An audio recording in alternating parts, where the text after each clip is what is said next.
falar nessa manhã, eu quero falar sobre aquilo que eu sempre falo, irmãos. Jesus. Diga Jesus. Eu quero aproveitar que hoje é um culto de Natal, sim ou não? Eu vou falar sobre a manifestação do Filho. A manifestação de Cristo. Eu quero ler, para isso, Hebreus, capítulo 1, versículo 1 a 2.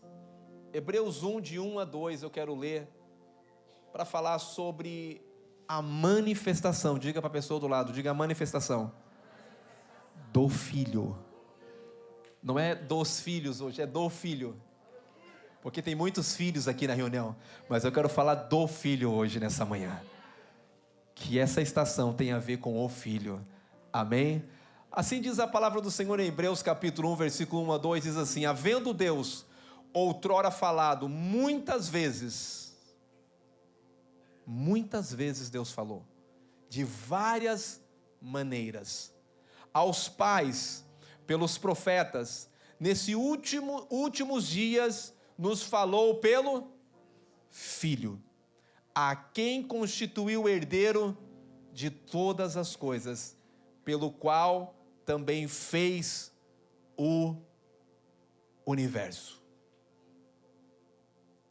Havendo Deus falado, de muitas maneiras, de muitas formas, nesses últimos dias, ou nesse último tempo, Deus falou através do Filho.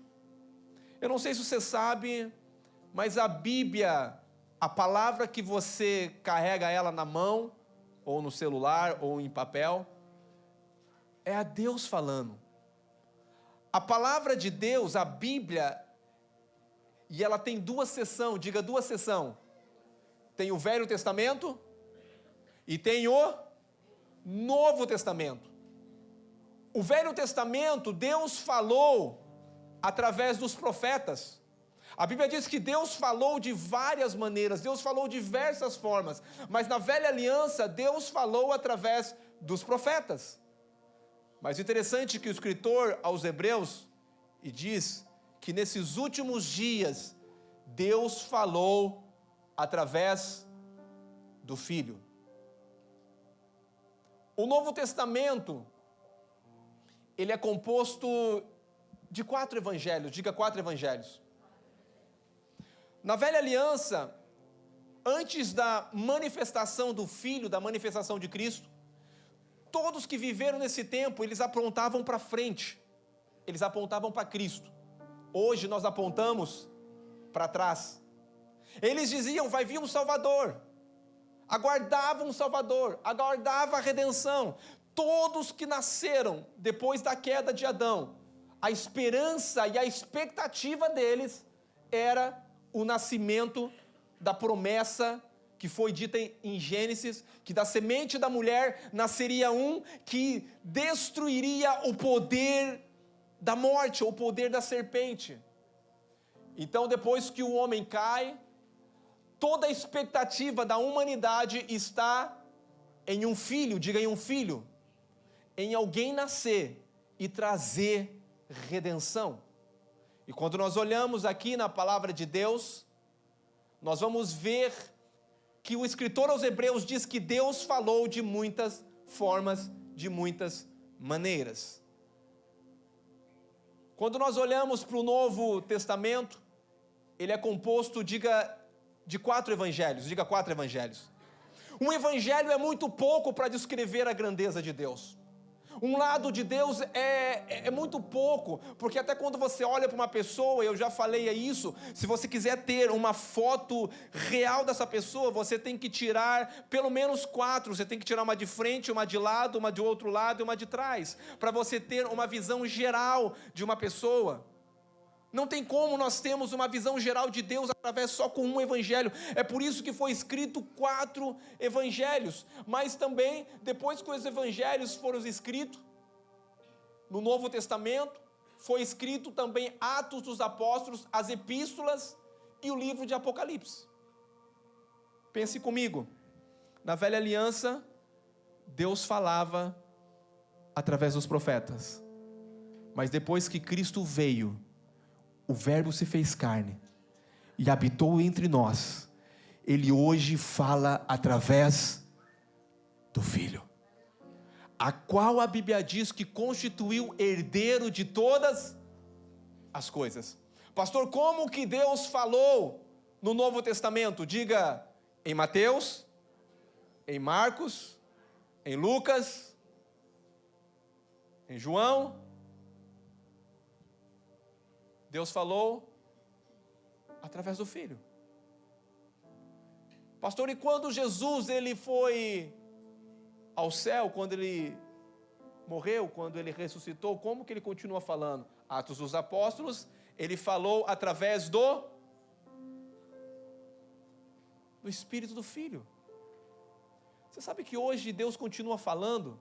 Como que Deus fala hoje? Através de mim Deus está falando? Através de você Deus está falando? Quando Paulo falou, quem falou? O Filho falou. Quando todos que escreveram a Bíblia, quem falou? Diga, o Filho. Porque toda a Bíblia, ela é inspirada pelo Espírito Santo. Toda a Escritura é divinamente inspirada pelo Espírito Santo. Diga, a Bíblia é um livro de vida. Quando você abre a Bíblia, você encontra o autor da vida. A Bíblia é sobre a pessoa de Jesus Cristo. Como eu disse para você, velha aliança, eles apontavam que ele viria. Hoje, eu e você como igreja apontamos, ele já veio, já ressuscitou e um dia ele voltará.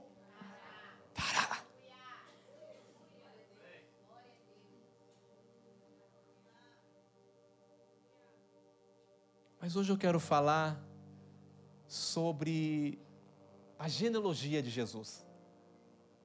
Irmãos, você já se deparou quando você abre a Bíblia em Mateus capítulo 1, tem gente que fala assim, começa por Mateus capítulo 1, versículo 1, mas quando você começa em Mateus capítulo 1, versículo 1, você começa a ver um monte de nome, uma genealogia, e nome, e aí você fala, meu Deus, mas por que tanto nome, por que essa coisa, o que tem a ver esse monte de nome aqui começando na Bíblia? Você sabe que todo livro, quando você abre, a primeira coisa que o livro vai falar, esse livro, ele vai relatar, o que ele vai relatar? Ele vai relatar sobre quem escreveu, sim ou não?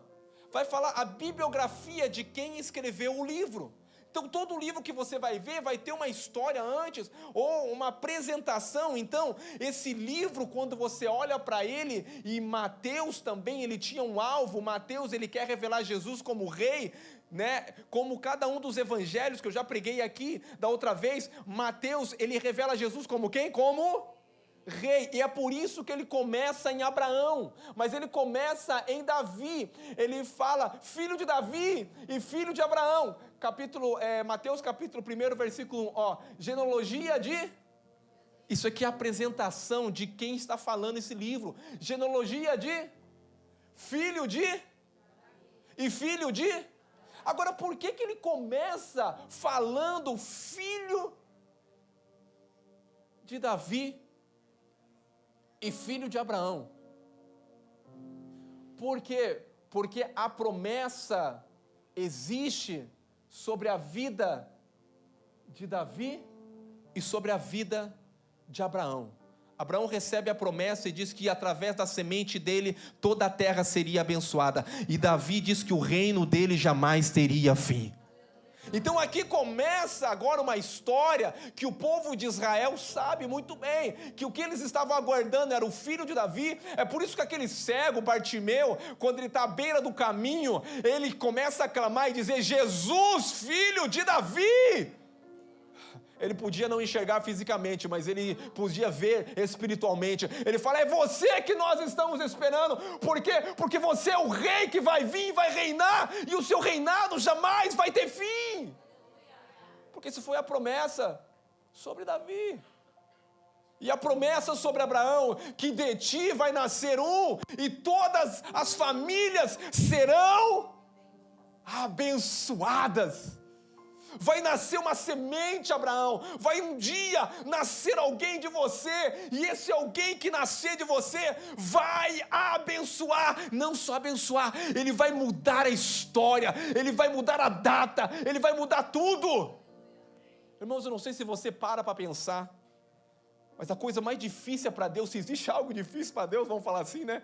A coisa mais difícil para Deus não foi criar o universo, não foi criar as estrelas, não foi colocar essa terra aqui, trazer o mar, os peixes, criar o homem. Não, a coisa mais difícil para Deus, porque tudo que Deus fez pelo poder da sua palavra. Mas para salvar o homem, ele não pôde só falar. Ele teve que se tornar um homem. Talvez você não para pensar nessas coisas. Para mim e para a sua redenção, não bastava Deus falar. O verbo teve que se vestir de carne e osso e vir à terra para resolver uma coisa que nenhum homem conseguiu resolver. Abraão não resolveu, Davi não resolveu, nenhum profeta, nenhum patriarca, nenhum sacerdote, ninguém conseguiu resolver uma coisa que só Deus teve que resolver. O verbo se fez carne, a graça se manifestou, o Deus invisível se torna visível, aquele que é eterno entra em um tempo cronológico. Irmãos, eu não sei se você para pensar, mas para Deus se tornar gente é uma loucura. Para Deus, que é o Todo-Poderoso, que criou todas as coisas, agora ter que nascer em uma casa humilde. O único que pôde dizer o dia que nasceria, aonde nasceria e quem seriam os seus pais, foi só um: o Filho de Deus, Jesus. Eu e você não escolhemos onde nascemos, quem vai ser os nossos pais quando nascemos, mas Deus pôde escolher uma mulher humilde, um lugar humilde para nascer, uma hora que a Bíblia chama de plenitude dos tempos, e chegando à plenitude dos tempos, Deus enviou o seu Filho, nascido de mulher, nascido sobre a lei, para redimir todos aqueles que estavam debaixo da lei. Irmãos, a história do Evangelho é maravilhosa. É um Deus que, por amor tão grande, Ele tem que agora se tornar indefeso, porque uma criança, ela é indefesa. Deus Pai tem que confiar o seu Filho, que é Deus, na mão de uma mulher, porque uma criança não sobrevive sozinho, uma criança não se alimenta sozinha. Agora você já parou para pensar? Deus tendo que ser cuidado, sustentado, e o pai tendo que confiar nas mãos de um humano, o próprio Filho, que é Deus também, a ser cuidado. Eu não sei se você pensou, você já parou para pensar que o próprio Deus, Ele caminhou nessa terra, e Ele caminhou com Pedro, um Pedro que às vezes não tomava banho, irmãos. Não sei se tinha perfume bom naquela época,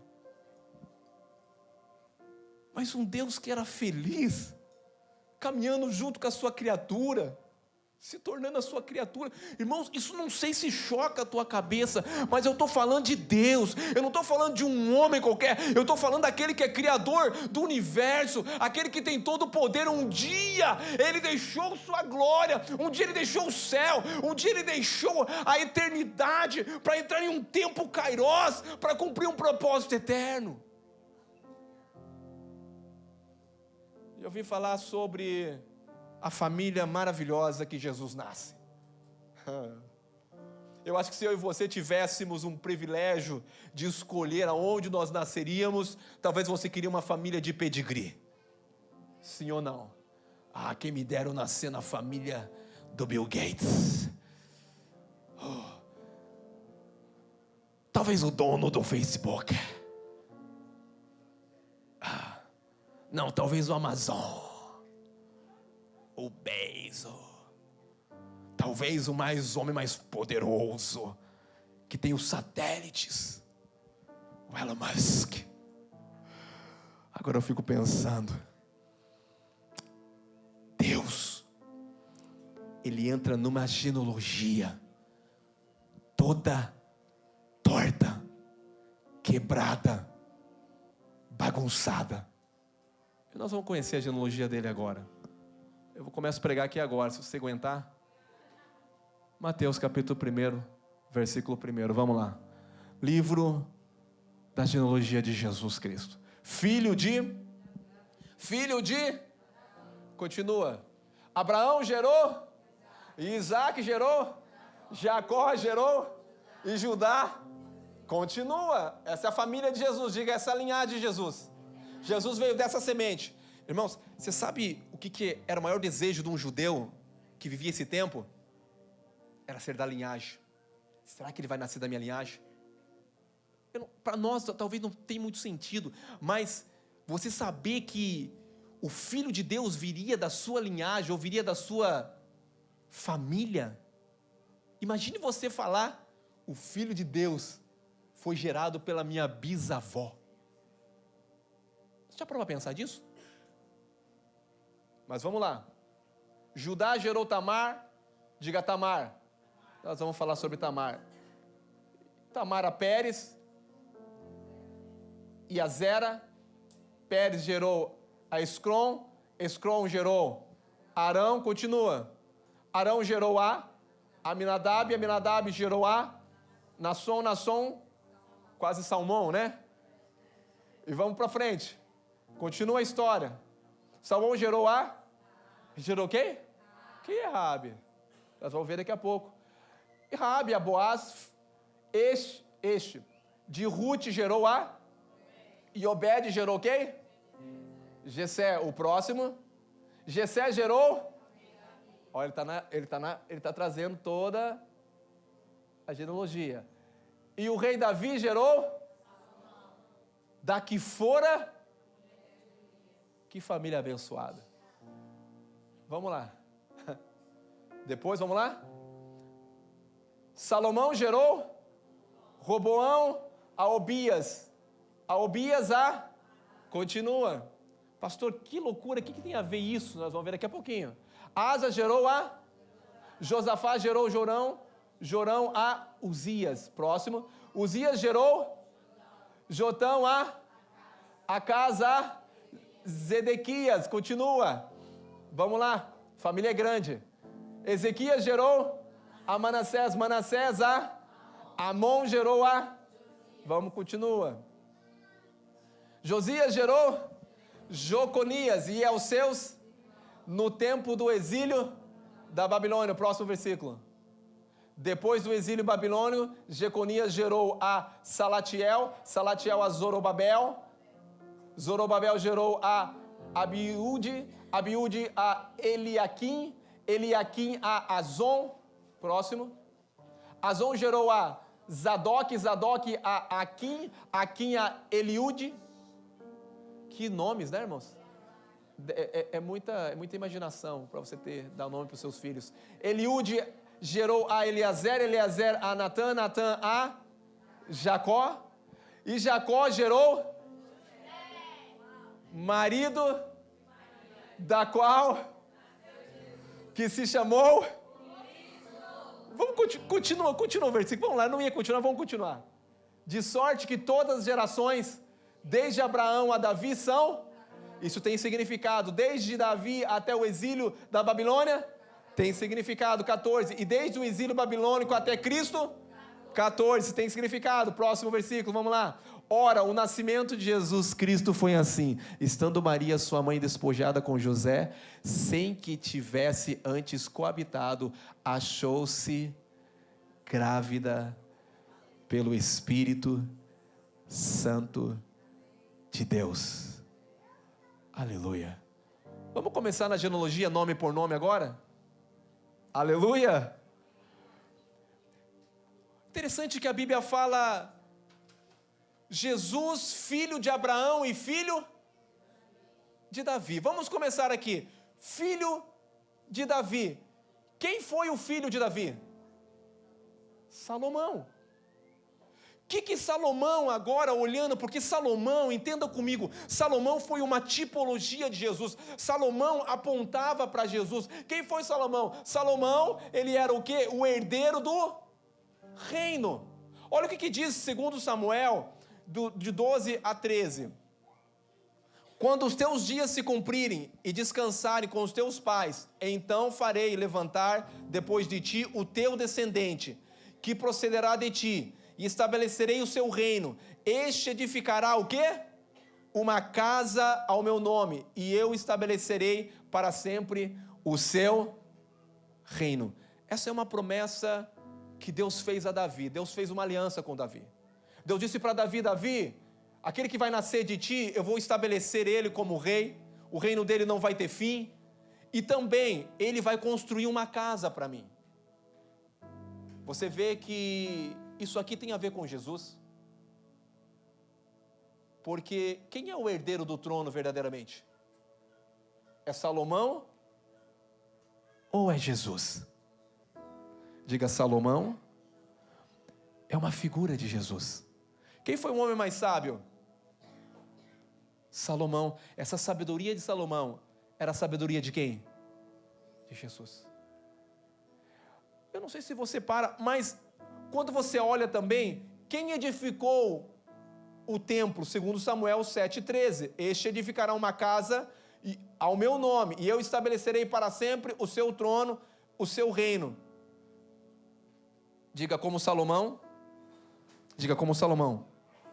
Jesus, Cristo, é herdeiro do trono, que jamais vai ter fim.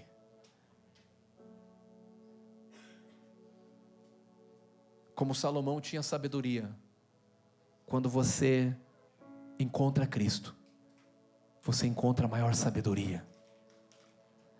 E o que Cristo veio fazer aqui à terra? Diga: preparar uma casa.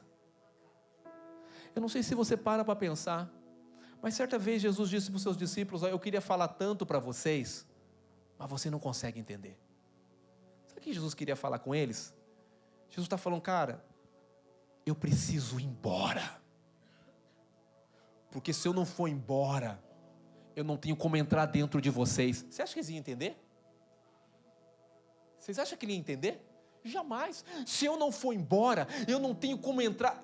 Eles podiam olhar para Jesus e falar assim: cara, você já falou comer a minha carne, beber o meu sangue, agora entrar dentro de mim? Eles não entendiam nada. Jesus fala: se você não comer da minha carne, não beber do meu sangue, você não tem parte, e quem de mim se alimenta, por mim viverá. Então eles olhavam aquilo ali com os olhos naturais e falavam: ficou louco? Eu tenho que comer, beber o sangue dele, comer da carne dele, e agora ele está falando que ele tem que partir para entrar dentro de mim? Mas em Atos dos Apóstolos, capítulo 2, no dia de Pentecoste, aquilo que eles não entendiam, eles começaram a entender. Que de repente Deus vai mudar de residência, de repente o véu do templo ele vai ser rasgado, né? E quando ele foi rasgado na cruz, Deus vai ao céu, e quando Deus vai ao céu, Deus está em uma reunião em família com o Pai ali, mas Ele quer agora enviar um outro, o Consolador, o Espírito da verdade, que estará conosco todos os dias. Ele diz: eu estarei convosco todos os dias da sua vida, eu não deixarei você órfão. Mas nesse dia de Pentecoste, em Atos capítulo 2, eles começaram a entender a promessa que Jesus precisaria ir, porque se Jesus não fosse, eles não teriam como receber a vida do próprio Deus dentro deles. Eu não sei se para você hoje isso faz sentido, mas todos os profetas que profetizaram, não profetizaram com Deus dentro deles, profetizaram com Deus que vinha sobre eles. Mas hoje na nova aliança, eu e você, hoje, quando Jesus veio, ele rasgou todo o véu da separação, todos os paradigmas. Deus não está simplesmente no céu, Deus está no meu coração, no meu espírito, é onde Ele habita todos os dias da minha vida. Mas eles não entendiam isso.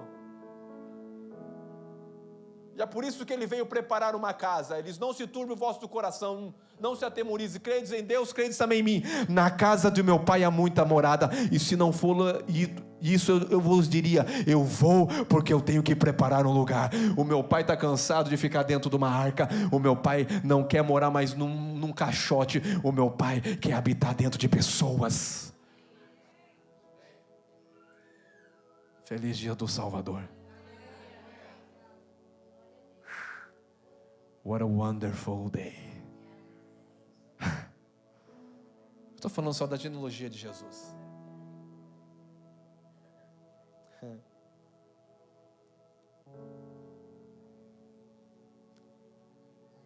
Herdeiro do trono, como Salomão, por isso que ele é filho de Davi. Herdeiro também da sabedoria, ele edificou o templo a Deus. Agora, por que fala que ele é filho de Abraão? Fala Jesus, filho de Abraão. Quem foi o filho de Abraão? Quem foi Isaac? 3 coisas que Isaac apontava, eu quero falar para você aqui. Isaac trouxe a bênção para todas as nações. Diga, em Isaac, todas as nações seriam abençoadas. Essa foi a promessa que Deus fez quando Deus pede Isaac ali no Monte Moriá. Quando Deus pede Isaac para Abraão, Deus vai ali no monte, e Abraão vai até o monte e vai apresentar Isaac. Mas quando chega ali no monte, é interessante, porque Isaac é uma tipologia, diga tipologia. É um pai levando um filho para um sacrifício. Mas isso não tinha a ver com Abraão, isso não tinha a ver com Isaac, porque Isaac é uma tipologia de Cristo, aquele que morreria, aquele que ressuscitaria, aquele que daria vida, porque no momento de imolar o seu filho ali, por isso que ele é o Deus de Abraão, o Deus de Isaac, o Deus de Jacó, mas também ele é o filho de Abraão, é aquele que representa, porque Abraão tinha um filho, e Deus pede o filho e fala, sacrifica o filho, e quando ele vai sacrificar o filho, Deus olha do céu e fala assim, não faz isso não, porque é só uma figura, porque esse monte vai se chamar Deus proverá. Deus proverá, porque o cordeiro quem vai prover vai ser eu, fica tranquilo Abraão, esse é só o caminho que vai vir a promessa, Isaac é só o caminho que vai vir a promessa, mas o meu filho ainda vai nascer. Diga, Isaac trouxe a bênção às nações.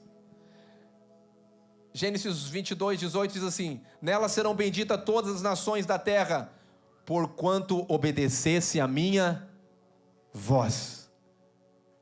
Gálatas 3,16 diz assim, ora, as promessas foram feitas a Abraão e ao seu descendente, não diz e aos descendentes, como se falando de muitos, porém como se falando de um só, e ao seu descendente que é Cristo. Eu vou falar para você, a promessa nunca foi Isaac. Isaac foi apenas uma figura, a promessa sempre foi Cristo. Pastor, então, qual que é a tipologia de Isaac representativa em Cristo? Diga, Isaac trouxe as bênçãos. O que mais que Isaac fez? Isaac foi oferecido como sacrifício. E Isaac recebeu uma noiva.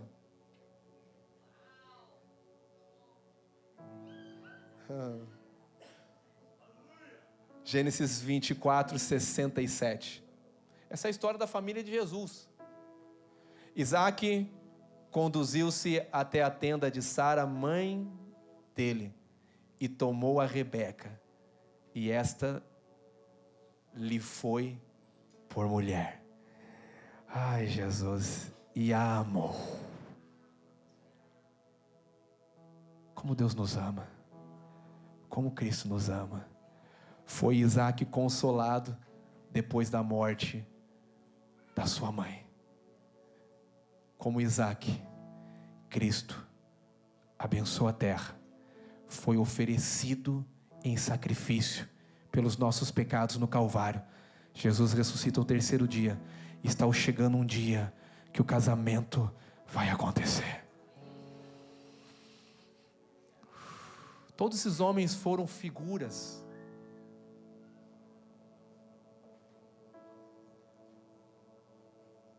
Diga, 3 tipos de pessoas contadas na genealogia de Jesus. Vou falar de 3, depois vou falar de 5 mulheres e acabo minha mensagem.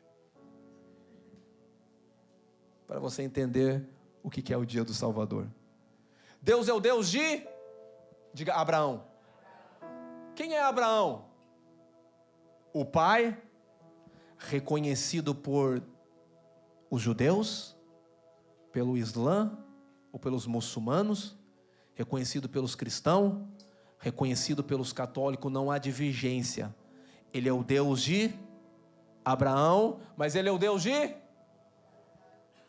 Isaac, e ele é o Deus de Abraão. Representa aqueles que são importantes, porque Abraão hoje ainda é reverenciado em todas esses segmentos religiosos, o judaísmo, cristianismo, islâmico.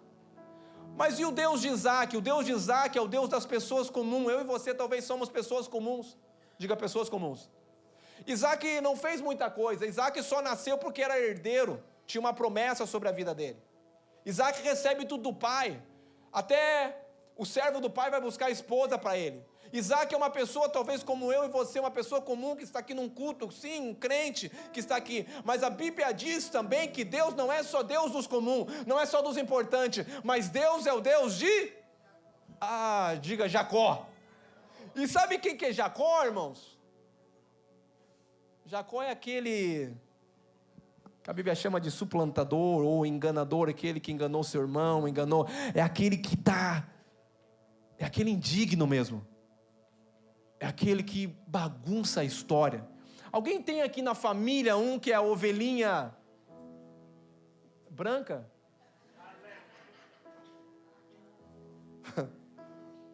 Às vezes tem às vezes tem um Jacó na família, às vezes tem um Abraão, um cara importante. Tem dinheiro, todo mundo, ninguém mexe com ele é tranquilo, não. Tem um comum na família mas tem um que é da pá virada. Toda família tem esses três tipos, sim ou não? Jacó aponta para o caráter torto. Jacó aponta para aquele que é pervertido. Abraão aponta para o pai. Isaac aponta para o filho. E Jacó aponta para a obra do Espírito Santo que vai completar essa obra. Por isso que ele é chamado o Deus de Abraão, de Isaac e de Jacó. Mas essa genealogia também, nós já estamos partindo para o fim, interessante, que dessa genealogia tem patriarcas, tem reis, que são importantes, tem pessoas comuns, que você vê muito pouco falar sobre ela, tem pessoas muito problemáticas nessa genealogia também, todas estão na história de Cristo. Pastor, o que isso quer dizer? Jesus não vem numa história bonitinha, em uma família comportada. Jesus entra em uma família totalmente destruturada. Vou te falar o nome de algumas pessoas aqui, quero falar sobre 5 mulheres, 4 de má reputação, só uma de boa reputação, que estão nessa lista que você leu aqui, da história do nosso Salvador. A Bíblia conta, irmãos, você sabe uma coisa que o judeu não podia ter? São 3 coisas, mas uma das coisas que o judeu não podia ter na sua genealogia é o nome de mulher. O judeu não aceitava na sua genealogia o nome de mulher. Se fosse gentia ainda, meu Deus do céu, imoral, impura, jamais. Um judeu não aceita isso. E eu te pergunto, aonde Jesus nasceu? Qual a genealogia? Vou falar dessas 5 mulheres e da última onde ele nasceu. A primeira mulher que nós vemos aqui na genealogia dele se chama Tamar, diga Tamar. Não sei se você sabe a história de Tamar, mas está em Gênesis 38, 6 e 27. Eu vou acelerar um pouquinho aqui. Tamar, ela teve um filho, mas esse filho que ela teve foi de uma forma errada. Ela enganou o seu sogro. Essa mulher, Tamar, ela era casada com o primogênito de Judá, diga Judá. Era filho de de Jacó, um dos patriarcas. E eu não sei se você sabe a lei do levirato. O que é a lei do levirato, pastor? Toda mulher que se casasse, e essa mulher, Tamar, ela é casada com o primogênito de Judá. Então Judá tinha um filho, que se casou com Tamar. Só que Judá, a Bíblia diz que esse homem era má e Deus o matou. Deus acabou com ele. Só que Judá tinha um outro filho. E a Bíblia diz que, pela lei do levirato, se uma mulher não tivesse tido filho ainda, o irmão teria que possuir essa mulher, teria que casar com essa mulher e ter filhos com ela, para que a sua descendência continuasse. Por quê, pastor? Porque todo filho que nascesse, principalmente o primogênito, ele teria direito de herança dobrada. Diga, de herança dobrada. Ele teria direito de uma porção maior, ele teria direito de terras. Essa mulher, ela jamais teria um direito se ela não tivesse um filho, porque ela não teria terra, ela não teria uma herança, porque a herança, a terra, era direito do filho primogênito. E havia uma lei em Deuteronômio, que é a lei do levirato. Se toda mulher, ela tivesse casado, e ela não tivesse uma descendência, o irmão do casado deveria assumir essa mulher e dar um filho para ela. Só que Judá não está na história. Só que Judá teve 3 filhos. O primeiro morreu, o segundo também morreu, porque Deus o matou. Sabe por que Deus matou o segundo? Porque toda vez que ele coabitava com ela, ele tomou ela por mulher, mas toda vez que ele coabitava com ela, ele deixava o sêmen cair na terra e não engravidava ela. E Deus olhou aquilo e achou mal e falou: você vai morrer. E Deus matou ele. E o outro filho era muito novo, diga muito novo. E aí, Judá falou assim: quando o meu filho mais novo crescer, eu vou te dar ele, para você ter filho. Sabe o que aconteceu? O filho cresceu e a promessa não foi cumprida. Um dia Tamar, ela se tira as vestes dela de viúva e se veste de prostituta. Essa é a história da família de Jesus, irmãos, que eu estou contando para você.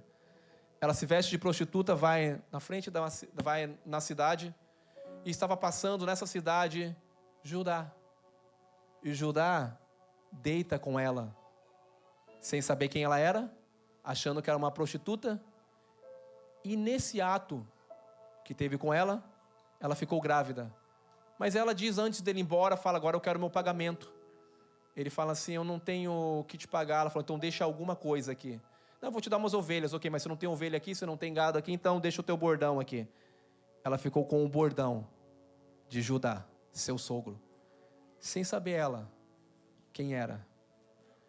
Judá vai embora, chama o servo, diga assim: leva para aquela mulher prostituta daquela cidade as ovelhas e traz o meu bordão. Quando ele chega lá, na porta da cidade, diz: cadê aquela prostituta que fica aqui nessa porta da cidade? Ele olha assim e fala: prostituta? Aqui não tem prostituta que fica na porta da cidade. Ela tinha saído. E de repente, ele volta. Quando ele volta, Judá fala: ok, eu fui para cumprir minha promessa, mas ela não estava, e disse: ok, então eu cumpri, sou tranquilinho. De repente, passa 3 meses. Essa é a história, irmão, da genealogia de Jesus. Passa 3 meses. Judá, chegou uma notícia para ele: sabe Tamar, aquela que tinha casado com o teu filho, que morreu os 2 filhos? Ela está grávida. Ele diz: manda queimar ela agora. Tira essa mulher. História romântica, né, irmãos? Meu Deus. Chega os homens para Tamar, tira ela da casa dela, e ela está com o bordão na mão. Ela fala: o filho é de quem pertence esse bordão. Quando Judá descobriu que o bordão era dele, ele olha para a mulher, ele diz: você é muito mais justa do que eu. Pastor, por que você está falando dessa história? É porque essa mulher, além de ser indigna, além de fazer alguma coisa errada, ela entra na história do meu e do teu Salvador. É engraçado que Deus, ele não quer esconder os erros e as falhas da família que ele vai ter que nascer. Olha que loucura. Mas tem uma outra mulher. A outra mulher é Raabe. Todas estão em Mateus capítulo 1 aqui, Raabe, diga Raabe, quem é Raabe? Aquela que era correta? Não, Raabe é a prostituta da cidade de Jericó, aonde os espias vão, e ela acolhe os espias dentro da casa, e ela faz uma coisa. Sabe o que essa mulher faz? Essa mulher, ela esconde os espias e diz uma coisa para os espias: olha, eu escondo vocês, mas vou fazer uma promessa. No dia que vocês vierem destruir a cidade, eu e a minha casa queremos fazer parte com vocês do povo de vocês. Eu quero fazer parte desse povo, eu não quero morrer com esse povo aqui não. Sabe o que aconteceu? A Bíblia diz que quando eles chegaram para tomar a cidade, Josué mandou os espias e fala: vai na casa de Raabe, tira ela e toda a família da casa e destrói tudo rápido. O que você entende nessa história, pastor? É que aqueles que mesmo que têm uma vida torta, um dia que eles têm uma disposição para fazer parte da família de Deus, Deus muda a história deles. Aonde abundou o pecado, vai superabundar a graça de Deus. Essa é a história da família de Jesus. Jesus veio por essa descendência. Mas tem uma outra mulher. A outra mulher é Ruth. Está na história, irmãos. Quem é Ruth? Mencionada na genealogia de Jesus. Ruth pertencia à tribo de Moabe. Sabe o que é um moabita? Deuteronômio diz que o moabita jamais podia habitar no templo, jamais podia entrar, porque eles eram vistos como amaldiçoados. Essa mulher, que era vista como amaldiçoada, não podia fazer parte do povo de Deus. Sabe o que acontece? Ela decide caminhar com o povo de Deus e se tornar povo de Deus. E sabe o que Deus faz com Ruth? Deus muda a história dessa mulher. Uma mulher que era para ter uma vida totalmente destruída, uma vida totalmente fracassada, porque Deus não é só os Deus dos importantes, Deus é os Deus dos rejeitados, dos pobres, Deus é o Deus de todos. E sabe o que Deus está dizendo na história dele? Não importa o cenário que seja, se eu entrar nessa história, eu vou mudar essa história. E você vê que essa mulher, ela casa com um homem que é mas muito conhecido, que é Boaz. Essa mulher, ela entra numa história, esse homem, ele redime, isso já aponta para Cristo também, nos redimindo de todo o pecado, de toda a miséria. Irmão, eu vou falar para você uma coisa, não tem ninguém bom aqui. Talvez você olha para Raabe, você olha para essa mulher, mas essa é a nossa história. De um Deus que não tem problema de entrar numa história toda bagunçada e complicada.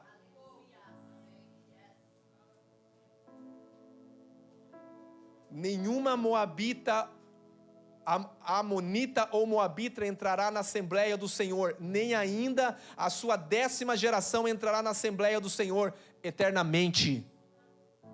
Essa era a sentença dessa mulher. Ela só não entrou, como ela fez parte da genealogia do Salvador. O Salvador passou por ela, irmãos. Eu não sei se você entende essa história. E Betseba, ela entra na história também. Quem é Betseba, pastor?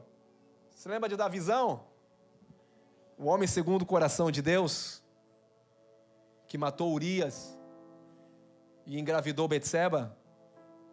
E Deus é um Deus que transforma maldição em bênção, nasce Salomão? Porque da desgraça, de um pecado, de uma morte, de um adultério, Deus vai dizer: aonde abundou o pecado, vai superabundar a minha graça. Aquilo que era para dar errado, eu vou fazer nascer Salomão. Eu quero que Salomão construa um templo para mim, eu quero que ele edifique um templo para mim, e eu vou dar uma sabedoria para ele. Irmão, não tem nada a ver comigo e com você. Meu Deus, meu tempo. E a última mulher, pastor, era a última que era digna. Mary, did you know? Essas são as mulheres da história de Jesus. Você sabe que a Bíblia também mostra a igreja como uma mulher, onde Cristo vai se casar. Maria era a única, diferente de todas essas. Maria, comparada a essas outras, ela era pura, ela era singular. Ela não conheceu homem nenhum. E Deus, quando vai nascer, Deus fala: eu não preciso de José, eu preciso do meu Espírito para coabitar com Maria e gerar alguém sem pecado.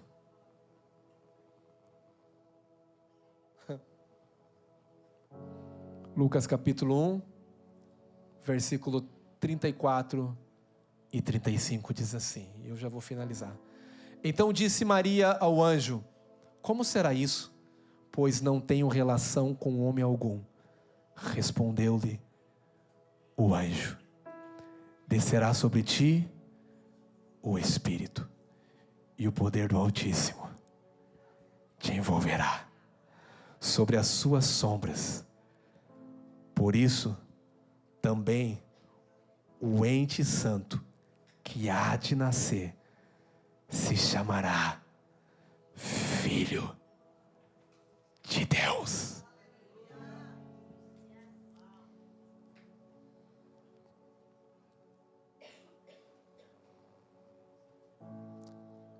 Nenhuma religião tem problema de chamar Jesus de profeta. Nenhuma religião tem problema de chamar ele de mestre. A religião tem problema quando disseram que ele era filho de Deus e que ele era Deus. Diga: essa é a manifestação do Filho. Pastor, o que você conclui com tudo isso? Ele entra numa história quebrada, irmão. De decepções, de fracasso, de pecados, de amargura. Mas quando ele entra na história, ele muda totalmente a nossa história. O Evangelho é tão maravilhoso, porque um Deus perfeito entra numa criação imperfeita, sendo perfeito para mudar aquilo que é perfeito. Ele entra numa história totalmente depravada, quebrada, destruída, de mulheres, de homens indignos. Mas a Bíblia diz que ele se fez pecado por nós, para nos dar da justiça dele. Ele se fez pobre para me enriquecer. Ele morreu para me dar vida. E essa vida que eu tenho agora é vida em abundante, em abundância. Eu quero que você se coloque de pé nessa manhã.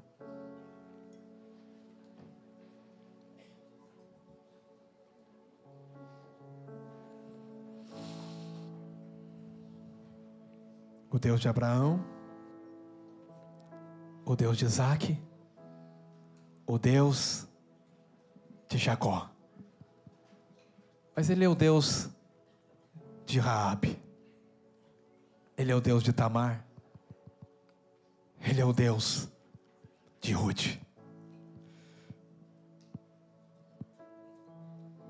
Não importa a condição, porque aonde Ele chega, Ele muda completamente a história.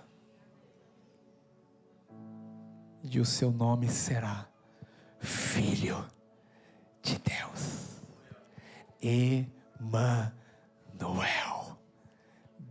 Deus presente conosco todos os dias. Nós vamos adorar o Jesus. O Senhor Jesus morreu no 14º dia, 14º. Eu não sei se você sabe, 3 grupos de pessoas eu falei, de 14 gerações. Diga 14 gerações. 14 gerações. Eu não sei se você sabe, mas na Bíblia nada é por acaso. Os números são muito importantes na genealogia, e elas vão mostrar para nós 2 coisas. Porque a Bíblia é maravilhosa. Número 14 e número 42. O Senhor Jesus morreu no dia 14 do primeiro mês. Era o dia da Páscoa quando Jesus morre. O número 14 aponta e simboliza um tempo estabelecido por Deus para a salvação. Quando você vai estudar e você vai ler, e você vai entender que também, além disso, o número 14 é completo, porque faz parte do número 4 e do número 10. E na palavra de Deus, o 4 simboliza a criação, diga a criação. É por isso que quando você olha a criação, existe na criação 4 elementos, diga 4 elementos. A terra, o ar, a água e o fogo. Em Apocalipse também diz que existe 4 ventos. Apocalipse 7:1. Eu não sei se você sabe, mas também aqui na terra existe 4 estações, 4 direções mundiais. Também do livro de Daniel, quando Daniel fala sobre Nabucodonosor. Eu não sei se você sabe, mas existe também 4 evangelhos que registram a história de Cristo ao mundo. Na parábola também existe a parábola do semeador e fala sobre 4 tipos de corações que essa semente ela é plantada. O julgamento ele acontece em 4 fases. Ele é a guerra, ele é a fome, ele é a doença e ele é o terremoto. A Bíblia ainda fala de 4 cantos que existe sobre a terra e 4 ventos, como eu já disse. O número 10, ele simboliza a plenitude humana. São 10 virgens, são 10 pragas no Egito, são os 10 mandamentos, são os 10 servos de Lucas 19:13, são os 10 dedos que nós temos nas mãos e dos pés. O número 14 anuncia uma união entre 4 e o número 10, significa a plenitude da criação. Isso é para significar que Jesus veio na plenitude dos tempos. A Gálatas capítulo 4, versículo 4 diz assim: vindo porém a plenitude do tempo, Deus enviou o seu Filho, nascido de mulher, nascido sobre a lei. Não sei se tem sentido essas coisas para você. Até o dia que ele vai nascer, até o número que ele vai nascer, tem a ver com toda a criação e a história. Mas ainda continua, além do número 14, nós temos 42. O que é 42? Que significa um tempo de sofrimento. Quando você olha, o número 42 é diferente do 40, porque 40 representa o tempo de prova. O tempo, Jesus ficou quantos dias no deserto? Quantos anos o povo ficou? Mas 42 não, 42 ele é diferente, ele significa um tempo de sofrimento e não de prova. Sabe uma coisa? Isso significa que a prova, o teste, era necessário esse sofrimento. O livro de Apocalipse diz que a grande tribulação será 42 meses.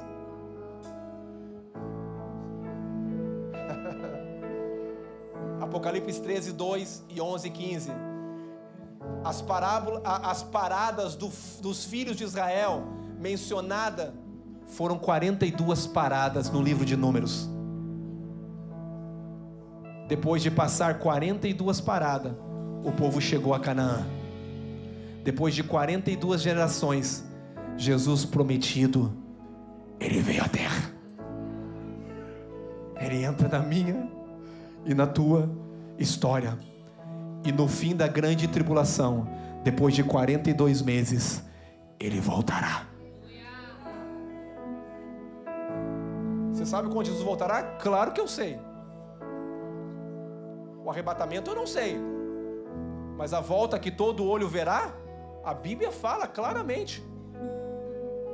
42 meses. Quando começar a grande tribulação, Jesus vai rasgar esse céu. E Ele vai vir montado num cavalo branco.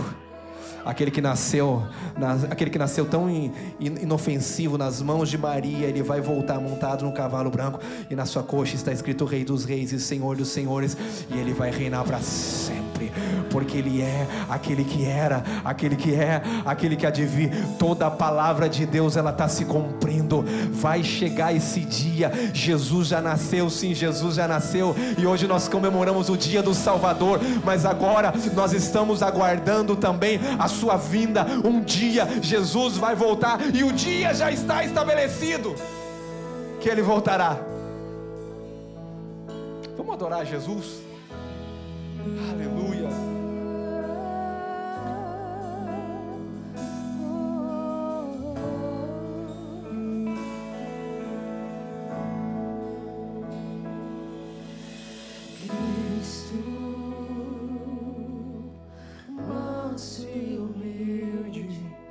Assentou-se à mesa,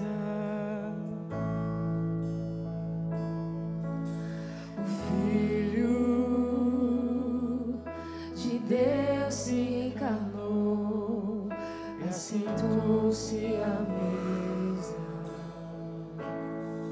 Adore Ele nessa manhã. E Ele parte o pão, Jesus. Ele serviu o vinho, nos deu plena comunhão.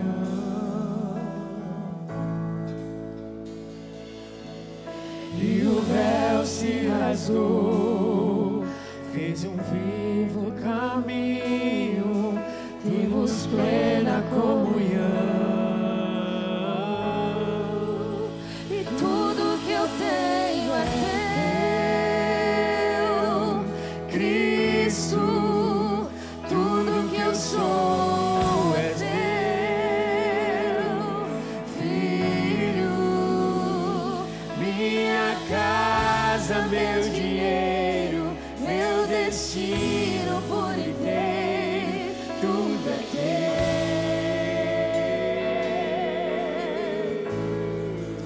E tudo que eu tenho é teu, Cristo. Sou é teu, Filho. Minha casa, meu dinheiro, meu destino por inteiro, tudo é teu.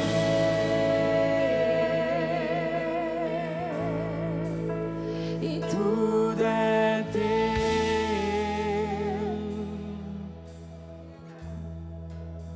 E tudo é teu,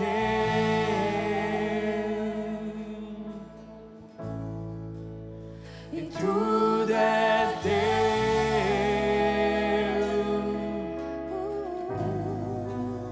e tudo é teu. Te entregamos tudo, Pai, tudo, tudo. Levanta suas mãos comigo, rende ao Senhor. Jesus, Jesus, Jesus, tudo está nas suas mãos, Pai. Oh,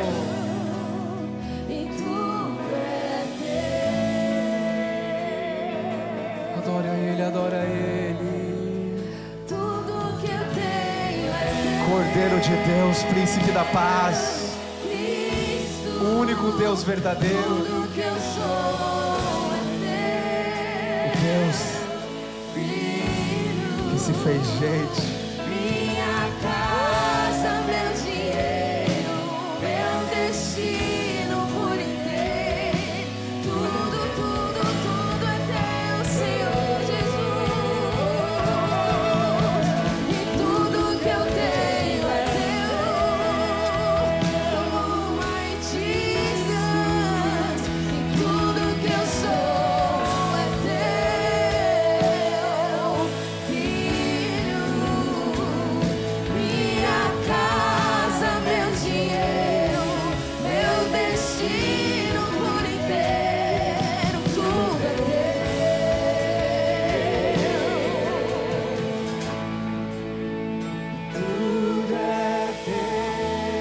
Foi para isso que o Filho de Deus se manifestou, para trazer salvação, para desfazer as obras do diabo, para nos salvar, para nos redimir, para nos dar uma nova história, porque quando Ele entra na história, Ele muda toda a história. A minha história e a sua história era uma antes de Cristo, mas depois de Cristo, a Bíblia diz que quem está em Cristo, nova criatura é. As coisas velhas se passaram. Deus estabelece um novo homem, uma nova oportunidade, um novo tempo.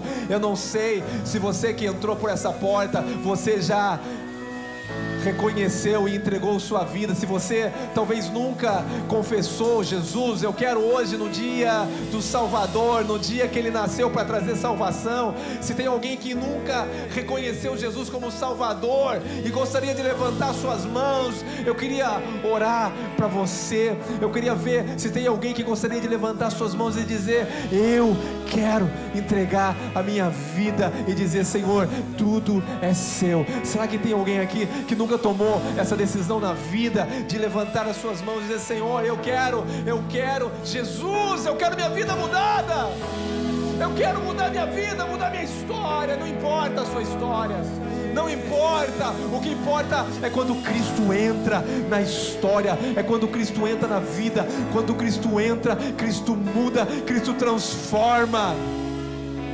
Se tem alguém, eu quero orar com você. Se nós estamos talvez em uma reunião de filhos, eu vou orar pelos filhos também. E ela baixou.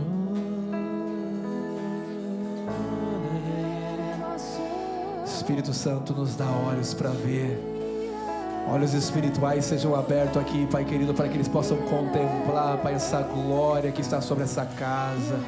Pai querido, não é sobre festas, não é sobre presente, é sobre a manifestação do Filho. É Cristo se manifestando nessa casa, é Cristo se manifestando, e Cristo se manifesta através, Pai querido, de onde tem um homem e uma mulher que crê. Eu quero declarar aqui agora, Pai, a manifestação do Filho aqui sobre essa casa. Pai, eu quero declarar nesse ambiente agora, aqui agora. Pai, eu comando, Pai querido, assim como, Senhor, domingo passado nós oramos e pessoas foram curadas aqui, Pai, testemunhos aconteceram. Pai, eu quero orar aqui nessa manhã, Pai, e quero declarar, Pai, uma atmosfera, Pai, de glória sobre essa casa. Eu declaro aqui agora, Pai, em nome de Jesus, nós declaramos a manifestação de Cristo sobre as enfermidades agora. Eu quero declarar nesse ambiente aqui agora, toda enfermidade agora seja subjugada ao nome de Jesus, o nome que está acima de todo nome. Eu quero declarar aqui agora, toda diabetes saia, todo câncer vai embora, toda dor nas costas, dor nos joelhos, toda dor na cabeça, toda coluna seja alinhada agora, todo o braço, todo o corpo agora receba o comando do cabeça que é Cristo.